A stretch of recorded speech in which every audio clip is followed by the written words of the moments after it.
चाल चक्र का बाप। इससे पहले ना किसी ने सुनी, ना किसी ने देखी इतनी सटीक भविष्यवाणी। चाल चक्र।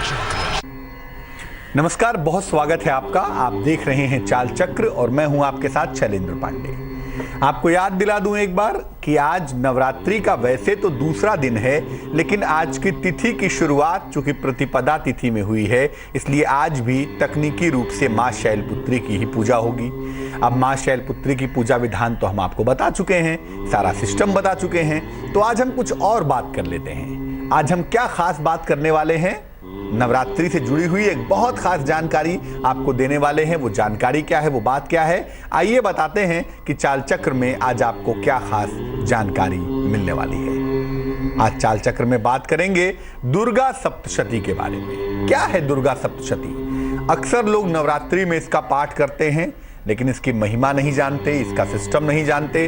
दुर्गा सप्तशती के पाठ के नियम क्या हैं, ये जानेंगे। राशियों की सटीक भविष्यवाणी जानेंगे और आज के शुभ पहर की चर्चा भी करेंगे, शुभ पहर के बारे में भी जानेंगे। तो बात होगी दुर्गा सप्तशती की, लेकिन सबसे पहले बात होगी आज के पंचांग की।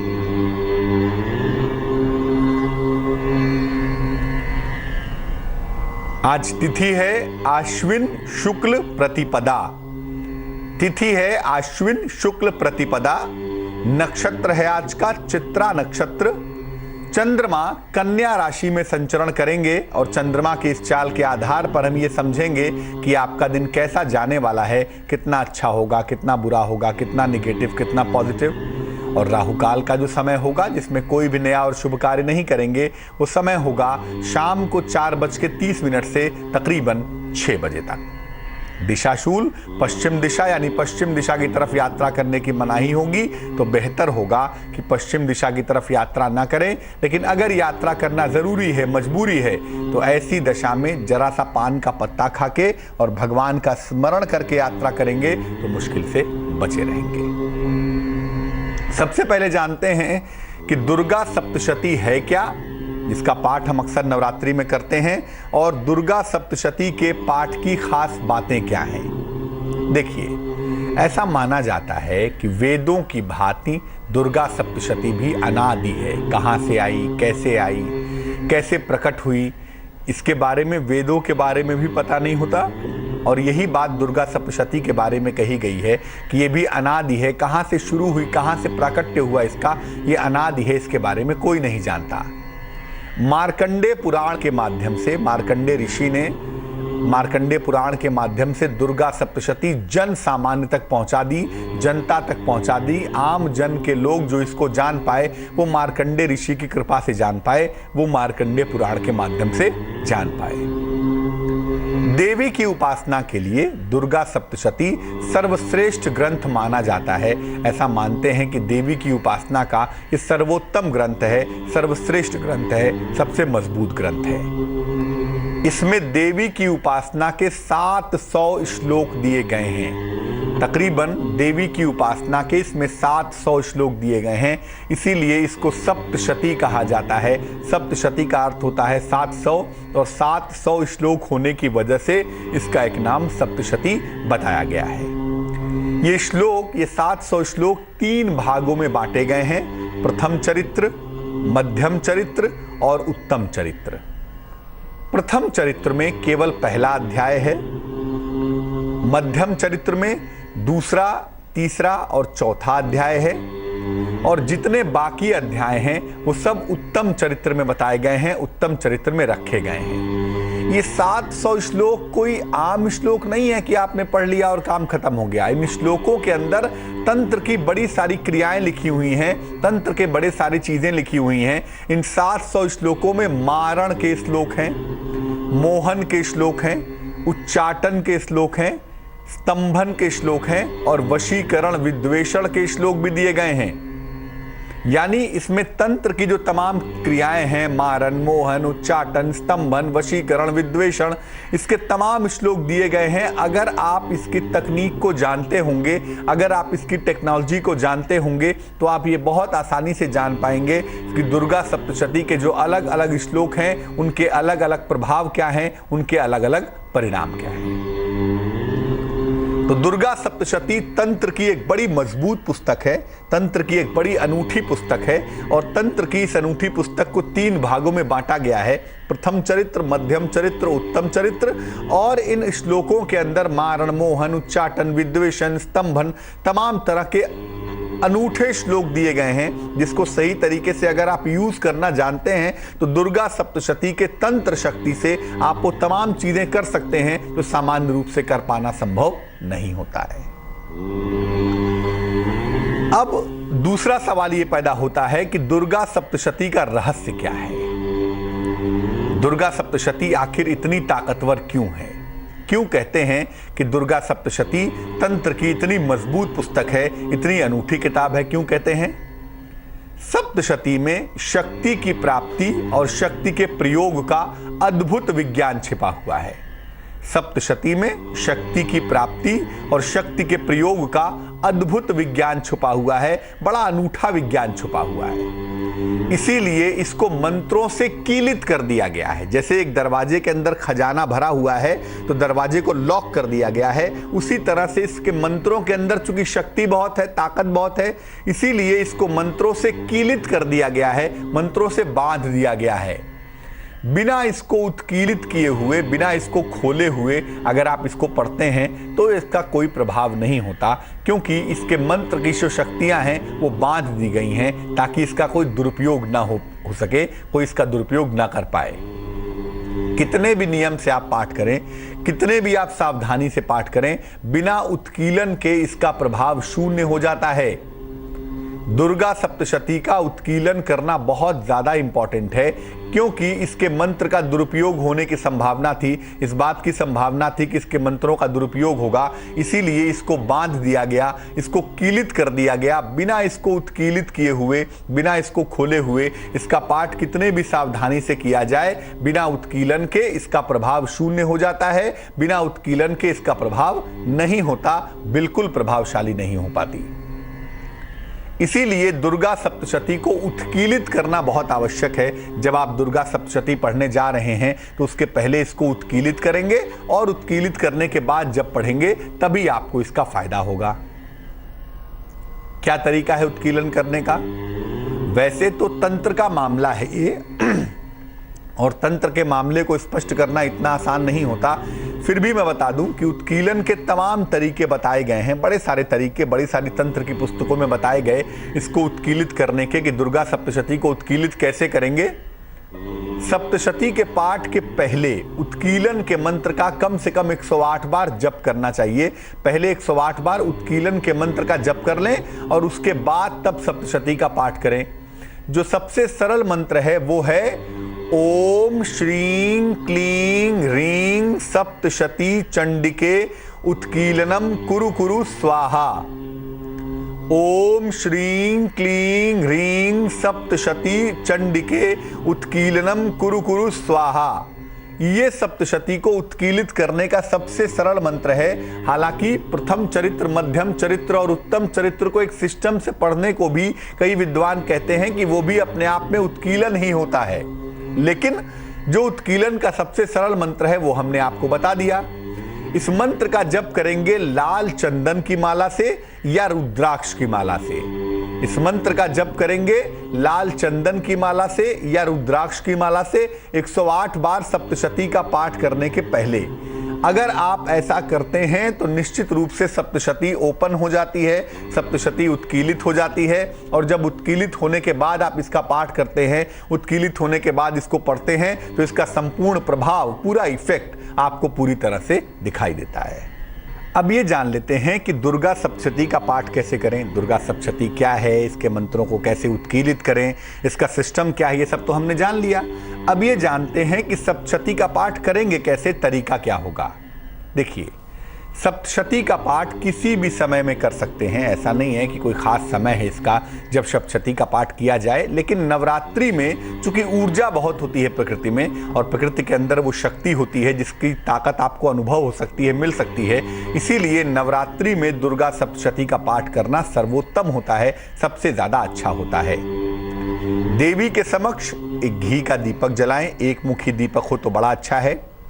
उन्हें लाल पुष्प अर्पित करें, उन्हें लाल फूल अर्पित करें। इसके बाद नियम पूर्वक सप्तशती का पाठ करें। जितने दिन सप्तशती का पाठ करें उतने दिन सात्विकता बनाए रखें, यानी जितने दिन भी सप्तशती का पाठ कर रहे हैं प्याज लहसुन आदि का सेवन भी ना करें, क्योंकि देवी की पूजा का सवाल है, तंत्र की बड़ी पूजा है, इसलिए लापरवाही ना करें, उसमें कोई भी गड़बड़ियां मत करिएगा। जितने दिन सप्तशती का पाठ करिएगा उतने दिन कम से कम सात्विकता बनाए रखिएगा। और सात्विकता का मतलब देवी के सामने दीपक जलाए रखिएगा, पूजा स्थान को साफ सुथरा रखिएगा, प्याज लहसुन आदि का सेवन मत करिएगा, अपने वाणी को अपनी सोच और स्वभाव को कलुषित मत करिएगा, तो बड़ा अच्छा होगा। उसके बाद अगर आप पाठ करेंगे तो आपको पाठ का फायदा ज्यादा हो पाएगा। सप्तशती में बड़े सारे अध्याय दिए गए हैं। अब कैसे पढ़ा जाए, उसके पाठ करने का नियम क्या है, तरीका क्या है? देखिए, सप्तशती का पाठ अगर एक बार में आप पूरा कर लें तो सर्वोत्तम है, बड़ा अच्छा है कि आपने शुरू से उठाया और अंत तक आप पढ़ ले गए, कोई दिक्कत नहीं है। एक बार में संपूर्ण रूप से अगर इसका पाठ कर लें तो वो सर्वोत्तम है। अन्यथा एक दिन में केवल मध्यम चरित्र का पाठ करें, यानी मान लिया आपके पास 2 दिन या 3 दिन है तो एक दिन में केवल मध्यम चरित्र पढ़ें और दूसरे दिन प्रथम और उत्तम चरित्र का पाठ करें। ठीक है ना?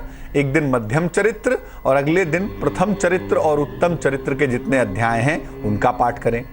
अगर रोज आप एक पाठ करना चाहते हैं तो पहले दिन 1 पाठ, दूसरे दिन 2 पाठ, फिर 1 पाठ, फिर 4 पाठ, फिर 2 पाठ, फिर 1 पाठ और फिर 2 अध्यायों का पाठ करके 7 दिनों में सप्तशती का समापन करें। फिर से नोट कर लें इसको।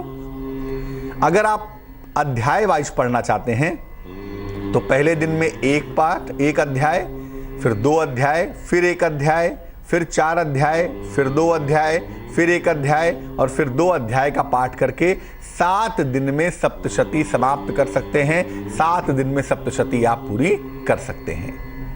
सप्तशती के पाठ करने के पहले उत्कीलन मंत्र का अवश्य जप करेंगे। उत्कीलन मंत्र का जप अगर नहीं करेंगे तो सप्तशती के पाठ का फायदा नहीं मिलेगा। इसीलिए सप्तशती के पाठ के पहले उत्कीलन मंत्र का जप अवश्य करेंगे। चाहें तो उत्कीलन मंत्र के बाद कवच, अर्गला और कीलक का पाठ भी कर लें। दुर्गा सप्तशती में दुर्गा कवच, अर्गला और कीलक भी दिया होता है, आप चाहें तो इसका पाठ भी कर लें, लेकिन उत्कीलन का पाठ तो करना ही करना है अगर आप दुर्गा सप्तशती का पाठ कर रहे हैं तो। सप्तशती का पूरा फल लेना चाहते हैं, अगर पूरे पाठ का फल लेना चाहते हैं तो लाल वस्त्र धारण करके या लाल कपड़े ओढ़कर या लाल कपड़े पहनकर अगर आप इसका पाठ करें तो इसके फायदे सबसे ज्यादा होंगे। लाल वस्त्र पहनकर इसका पाठ करना सबसे ज्यादा उत्तम होता है, सबसे ज्यादा महत्वपूर्ण होता है, सबसे ज्यादा इंपॉर्टेंट होता है। अब मान लिया कि सप्तशती आपको बड़ी लग रही है, सप्तशती आपको कठिन लग रही है, तो सप्तशती का पाठ अगर ना कर सकें तो देवी की कृपा प्राप्त करने के लिए क्या करें? अगर सप्तशती का पाठ ना कर पाए तो देवी की कृपा प्राप्त करने के लिए क्या करना चाहिए, क्या तरीका होता है? देखिए, केवल सिद्ध कुंजिका स्तोत्र का अगर आप पाठ करें, सिद्ध कुंजिका स्तोत्र भी दुर्गा सप्तशती में दी रहती है, अगर आप केवल सिद्ध कुंजिका स्तोत्र का पाठ करें तो कहा जाता है दुर्गा सप्तशती के संपूर्ण पाठ का फल मिलेगा। दुर्गा सप्तशती के संपूर्ण पाठ का फल मिलेगा अगर केवल सिद्ध कुंजिका स्तोत्र का पाठ किया जाए तो। वो भी संभव न हो तो देवी के 32 नामों का पाठ करना चाहिए। देवी के 32 नामों के अंदर भी अनंत मंत्र छिपे हुए हैं, अनंत ताकत छिपी हुई है, इसीलिए देवी के 32 नामावली का पाठ करना भी शुभ होगा। ऐसा भी ना हो सके तो सप्तशती के किसी सिद्ध श्लोक का रोज सुबह 108 बार जप करिए। आप सिद्ध कुंज का स्तोत्र नहीं पढ़ पा रहे, आप देवी की 32 नामावली नहीं पढ़ पा रहे, तो सप्तशती का कोई सिद्ध श्लोक ले लीजिए और उसी श्लोक का रोज 108 बार पाठ करिए, तो भी निश्चित रूप से आपको लाभ होगा, तो भी निश्चित रूप से आपकी मुश्किलें हल हो जाएंगी। दुर्गा सप्तशती के लिए बड़ा इंपॉर्टेंट है कि दुर्गा सप्तशती श्रद्धा के साथ पढ़ी जाए, नियमों के साथ पढ़ी जाए। क्योंकि तंत्र की पुस्तक है, इसलिए उसमें आपके ये कहने से काम नहीं चलेगा कि मैं ऐसे ही पढ़ लेता हूं या मैं वैसे ही पढ़ लेती हूं, ऐसा काम नहीं चलेगा। आपको इसके सिस्टम का फॉलोअप करना होगा, इसके सिस्टम का पालन करेंगे, इसको उत्कीलित करेंगे, उत्कीलित करने के बाद नियमों के साथ पढ़ेंगे, सात्विकता बनाए रखेंगे, तो दुर्गा सप्तशती का पाठ करने से नवरात्र में आपको इसके पूरे फायदे मिलेंगे। और अगर दुर्गा सप्तशती का पूरा फायदा मिलेगा तो जीवन की हर कामना पूरी हो जाएगी। दुर्गा सप्तशती के साथ एक बात का और ध्यान रखिए, इसकी पुस्तक का जब भी आप पाठ करते हैं अपने हृदय तक रख के पढ़ें या अपने सामने थोड़ी ऊंचाई पर ही रखकर इसका पाठ करेंगे। ऐसा नहीं कि लेट के पढ़ रहे हैं, बैठ के पढ़ रहे हैं, आराम से पूजा स्थान पर बैठकर पढ़ें। और जब भी दुर्गा सप्तशती का पाठ करें इसको सामने रख लें, पुस्तक को थोड़ी ऊंचाई पर, और आराम से श्रद्धा पूर्वक धीरे धीरे चैन से बैठकर इसको पढ़ें। आपको निश्चित रूप से इसका लाभ होगा। दुर्गा सप्तशती एक अमोघ पुस्तक है। और मैं फिर बता दूं कि अगर दुर्गा सप्तशती नहीं पढ़ पा रहे हैं, आपको कठिन लग रही है, तो सिद्ध कुंजिका स्तोत्र का पाठ करने से भी आपको फायदा जरूर होगा, आपको लाभ अवश्य होगा। दुर्गा सप्तशती के बारे में और इससे जुड़ी हुई हर छोटी बड़ी जानकारी दी कि कैसे, किन सिस्टम के द्वारा, किन नियमों के द्वारा आप दुर्गा सप्तशती का पाठ करके इसका संपूर्ण फायदा उठा सकते हैं, इसका संपूर्ण लाभ ले सकते हैं। किन विषयों पर आगे हम बात करने वाले हैं, क्या जानने वाले हैं चाल चक्र में आगे, चलिए आपको बताते हैं। चाल चक्र में आगे बात करेंगे राशियों की क्या होगी सटीक भविष्यवाणी, कैसे आप अपने दिन को बेहतर बनाएंगे, आज का शुभ पहर क्या होगा और शुभ पहर का खास उपाय क्या होगा। ये तमाम बातें हम आपको आज के चाल चक्र में बताएंगे। तो चलिए राशियों की शुरुआत करते हैं। सबसे पहले जान लेते हैं मेष राशि का हाल। मेष राशि, धन की स्थिति लगातार अच्छी बनी रहेगी, धन की चिंता करने की आवश्यकता बिल्कुल भी नहीं है। और धन की चिंता के अलावा संतान पक्ष की तमाम चिंताएं भी आपकी दूर होंगी। नौकरी के मामले में थोड़ी सावधानी रखें, नौकरी में आज समस्या या बाधा आ सकती है, उससे आपको दिक्कत हो सकती है। शुभ रंग आज फिरोजी होगा और भाग्य आपका साथ निभाएगा 65%। वृष राशि, अगर कारोबारी हैं, व्यापारी हैं, तो कारोबार में आकस्मिक लाभ का योग बन रहा है। संपत्ति संबंधी कोई मामला है, कोई विवाद है, तो विवाद सुलझता हुआ दिखाई दे रहा है। नौकरी का प्रमोशन आपके टल सकता है इस समय। नौकरी को लेकर बहुत सकारात्मक पक्ष नहीं दिखाई दे रहे हैं, इसके लिए मानसिक रूप से तैयार रहें। शुभ रंग जिसका इस्तेमाल करेंगे वो होगा धानी और भाग्य होगा तकरीबन 73%। मिथुन राशि, नौकरी और जीवन में नए अवसर मिलते हुए दिखाई देंगे आपको। कोई शुभ समाचार भी आपको प्राप्त होगा और ये शुभ समाचार भी आपकी नौकरी से जुड़ा हुआ है। लेकिन बाहर का खाना खाने से बचें, पाचन तंत्र आपका बिगड़ सकता है, डाइजेस्टिव सिस्टम आपका खराब हो सकता है। शुभ रंग आसमानी होगा और भाग्य होगा 69%। कर्क राशि, आर्थिक पक्ष आपका लगातार मजबूत होता हुआ दिखाई दे रहा है। सेहत भी आपकी अच्छी दिख रही है, लेकिन देर शाम को किसी के साथ झगड़ा ना हो जाए, विवाद ना हो जाए, इसका ध्यान रखें। देर शाम बेवजह विवाद हो सकते हैं। शुभ रंग क्रीम होगा और भाग्य होगा तकरीबन 77%। सिंह राशि, संपत्ति को लेकर परिवार में विवाद हो सकते हैं। वाहन दुर्घटना की संभावना बन रही है, वाहन दुर्घटना का ध्यान रखें, वाहन सावधानी पूर्वक चलाएं। उच्चाधिकारियों के साथ विवाद मत करिएगा, स्थितियां वैसे भी बहुत फेवरेबल नहीं हैं। बेवजह विवाद करेंगे तो आपकी नौकरी के लिए समस्या पैदा होगी। शुभ रंग होगा नीला और भाग्य होगा 70%। कन्या राशि, आकस्मिक धन का लाभ होता हुआ दिखाई दे रहा है। स्वास्थ्य आपका लगातार बेहतर होता चला जा रहा है, लेकिन पारिवारिक माहौल अभी बेहतर नहीं हो रहा है। वहां पर मेहनत करने की जरूरत है। परिवार में विवाद हो सकता है। शुभ रंग हरा होगा, ग्रीन होगा और भाग्य होगा 79%। तुला राशि, नौकरी में प्रमोशन के योग बने हुए हैं। संतान का सहयोग मिलता हुआ दिखाई दे रहा है। आज खर्चे आपके बढ़े हुए दिखाई दे रहे हैं। खर्चों पर मेहनत करें, खर्चों पर जरा काम करें, खर्चों को काबू में रखें। शुभ रंग पीला होगा और भाग्य होगा 78%। वृश्चिक राशि, हड्डियों की समस्या से आपको बचाव करना है। धन का खर्च कहीं ना कहीं बढ़ा हुआ दिखाई दे रहा है। हालांकि अगर कोई मुश्किल आती है, कोई दिक्कत आती है, तो राहत की बात यह है कि आपके परिवार का सहयोग आपके साथ लगातार बना रहेगा। शुभ रंग नारंगी होगा और भाग्य होगा 74%। धनु राशि, कोई पुराना मित्र आपकी सहायता करेगा। हो सकता है कोई नया वाहन आप खरीदें, नया वाहन खरीद सकते हैं। और कहीं पर काम अगर रुका हुआ है, फंसा हुआ है, तो आपके तमाम रुके हुए फंसे हुए काम भी पूरे होंगे। शुभ रंग भूरा होगा, ब्राउन होगा और भाग्य होगा 73%। मकर राशि, उच्चाधिकारियों से आपको सहयोग मिलेगा। नौकरी में प्रमोशंस के योग बने हुए हैं। अचानक धन की प्राप्ति के साथ आपका दिन और भी ज्यादा बेहतर होगा और भी ज्यादा अच्छा होगा। शुभ रंग गुलाबी होगा और भाग्य होगा तकरीबन 68%। कुंभ राशि, आलस्य से भरा हुआ दिन दिखाई दे रहा है। जीवन साथी के साथ तनाव हो सकता है, ध्यान रखना चाहिए। हालांकि धन और उपहार की प्राप्ति होती हुई दिखाई दे रही है। किस्मत आपकी मेहरबान है, धन की प्राप्ति आपको आसानी से हो पाएगी। शुभ रंग फिरोजी है और भाग्य है 76%।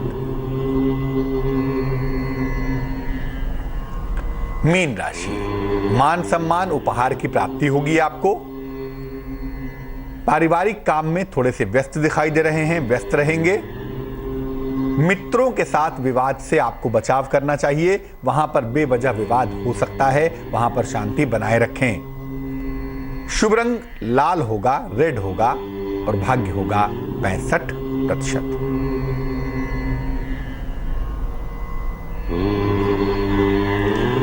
एक दर्शक जुड़ रही हैं इलाहाबाद से, रीता हैं, उनसे बात करते हैं। बताइए जी, मेरी भांजी की शादी नहीं हो रही है। उसको उसका डेट है 4 मई 1985। समय बताइए। 7 बजे सुबह। और कहाँ पे जन्म हुआ है? इलाहाबाद। इलाहाबाद जी। क्या नाम है आपकी भांजी का? स्वाति। आपकी भांजी की कुंडली में जो विवाह का ग्रह है वो सबसे ज्यादा कमजोर है। हालांकि शादी का योग इनके शुरू हो चुका है, फिर भी विवाह का ग्रह इनके कमजोर दिखाई दे रहा है। कुंडली वृषभ लग्न की है और इनकी राशि हमें दिखाई दे रही है तुला। शनि की 7.5 भी उतर रही है और मंगल नामक ग्रह जो कि विवाह का ग्रह है वो कमजोर दिखाई दे रहा है शनि के प्रभाव की वजह से। इस कुंडली में वैसे भी लिखा हुआ है कि विवाह विलंब से ही होगा और इसी वजह से विवाह में विलंब होने के योग बनते हैं। अभी की अगर मैं बात करूं तो अभी इनके विवाह होने का योग चल रहा है। कोशिश करने पे 2017 में जून जुलाई के आसपास, मई जून या जुलाई के आसपास इनकी शादी हो सकती है। वो समय एक ऐसा समय है जब इनके विवाह के योग बन सकते हैं। वो संभावना इसमें हमें दिखाई दे रही है। 2 उपाय करने की मैं सलाह दूंगा जिससे इनकी मुश्किल थोड़ी हल होगी, समस्याएं थोड़ी कम होंगी, शादी जल्दी हो जाएगी। एक इनको ओपल पहना देंगे, 6-7 रत्ती का ओपल, ज्यादा बड़ा नहीं, 6-7 रत्ती का ओपल चांदी में सीधे हाथ की तर्जनी उंगली में शुक्रवार की शाम को पहनाने से विवाह जल्दी होगा और विवाह सही होगा। दूसरा काम यह है कि इनको आप बोलें कि रोज सुबह 108 बार और रोज शाम को 108 बार ओम हं हनुमते नमः, ओम हंग हनुमते नमः। इस मंत्र का सुबह शाम 108 बार जप करें। एक ओपल पहने, उससे इनकी जो मुश्किल है वो दूर होगी। शादी अगले साल मई जून जुलाई में होने की संभावना बन रही है। एक दर्शक जुड़ रही हैं हरिद्वार से, उनसे बात करते हैं। बताइए। नमस्कार पंडित जी। जी नमस्कार। मैं सविता बोल रही हूँ हरिद्वार से। जी। मेरी बेटी का डेट ऑफ बर्थ है 6 अक्टूबर 19 चंडीगढ़ 6 अक्टूबर 1999। 99। समय बताइए। समय 8:03। 8:03 सुबह या शाम? शाम को। कहाँ पे जन्म हुआ है? चंडीगढ़ में। क्या प्रश्न है? उसका पंडित जी वो PCM से 12 और इसको मैं आगे किस क्षेत्र में वो करूं, और इसकी हेल्थ भी सही नहीं रहती। जो इनकी कुंडली हमारे पास बन पा रही है, उस कुंडली के हिसाब से मंगल लीड करता है। और ऐसी कुंडलियों में जब मंगल लीड करता है तो ज्योतिष यही कहता है कि ऐसे लोगों को कोशिश करनी चाहिए इंजीनियरिंग साइड में जाने की। ये कुंडली शुद्ध रूप से इंजीनियर की है। इंजीनियरिंग साइड में अगर हम ले जाएं तो अच्छा रहेगा। इंजीनियरिंग में भी 2 ब्रांच है हमारे पास, एक मैकेनिकल इंजीनियरिंग और एक है सिविल इंजीनियरिंग। दोनों में से किसी भी क्षेत्र में ले जा सकते हैं। और करियर में शुरुआती दौर में तो दिक्कतें हैं, 2017 तक कुछ मुश्किलें हैं, बट उसके बाद से मुश्किल कोई नहीं है। वृषभ लग्न है इनका और इनकी जो राशि हमारे पास है वो सिंह राशि है। तो 2017 तक की दिक्कतें हैं, बट उसके बाद से जीवन बड़ा अच्छा है, चिंता करने की जरूरत नहीं है। इंजीनियरिंग में सिविल या मैकेनिकल इंजीनियरिंग में ले जाएं। तीसरा ऑप्शन कंप्यूटर इंजीनियरिंग का हो सकता है, उसके दिशा में ले जा सकती हैं, सफलता इनको प्राप्त होगी।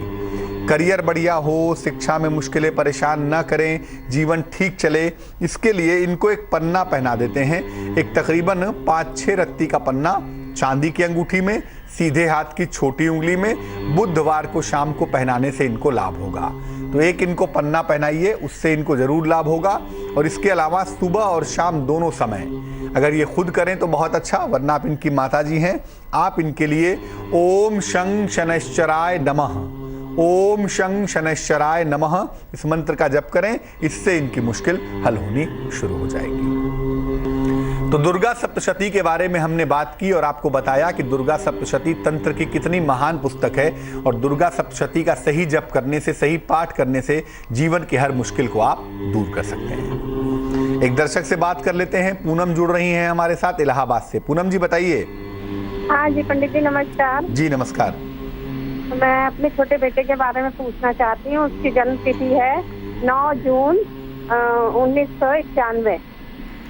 समय बताइए। समय है सवेरे 7:14। कहाँ पे जन्म हुआ है? रामपुर उत्तर प्रदेश। क्या प्रश्न है? प्रश्न ये है कि वो CA कर रहा है और एंट्रेंस तो निकाल लिया, लेकिन दूसरा जो इंटरमीडिएट होता है वो नहीं निकाल पा रहा है। उसके लिए हम बहुत परेशान हैं। तो क्या बता दीजिए, क्या वो CA पूरा कर पाएगा? देखिए, ज्योतिष के हिसाब से चार्टर्ड अकाउंटेंसी के लिए बुध का और कुछ हिस्सों में, कुछ अंशों में मंगल का अच्छा होना जरूरी है। इसका बुध मध्यम है, इसीलिए चार्टर्ड अकाउंटेंसी की पढ़ाई इतनी मजबूत नहीं दिखाई दे रही है। अगर चार्टर्ड अकाउंटेंसी में जाना भी है तो उसमें काफ़ी वक्त लगेगा। ये मामला इतने जल्दी का नहीं है, इतना आसान नहीं है, काफ़ी समय लगेगा। इस कुंडली में जो करियर दिखाई देता है, अगर हम इनको मैनेजमेंट की पढ़ाई में ले जाएं या लॉ की पढ़ाई में ले जाएं तो उसमें सफलता जल्दी मिलेगी और ज़्यादा मिलेगी। चार्टर्ड अकाउंटेंसी की पढ़ाई काफ़ी कठिन दिखाई दे रही है, उसकी संभावना ज्योतिष के हिसाब से मुश्किल है।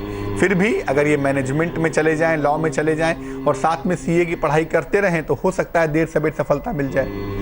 अभी के लिए इनको सफलता मिले, करियर में समय वेस्ट ना हो, कोई गड़बड़ी ना हो, उसके लिए एक पन्ना पहना दीजिए। 6-7 रत्ती का पन्ना चांदी में, सीधे हाथ की छोटी उंगली में, बुधवार की शाम को पहनाना इनके लिए लाभकारी होगा। एक तो इनको पन्ना पहना दीजिए और दूसरा सुबह शाम दोनों समय नमः शिवाय का जप या तो ये करें या तो आप इनकी माता जी हैं आप इनके लिए करें, उससे इनको लाभ जल्दी होगा, जल्दी इनकी मुश्किलें दूर हो जाएंगी। तो आज हमने दुर्गा सप्तशती की बात की और आपको बताया कि नवरात्रि में पढ़े जाने वाली इस बेहद महत्वपूर्ण पुस्तक का सच क्या है और इसका रहस्य क्या है। अब जान लेते हैं क्या है आज का शुभ पहर।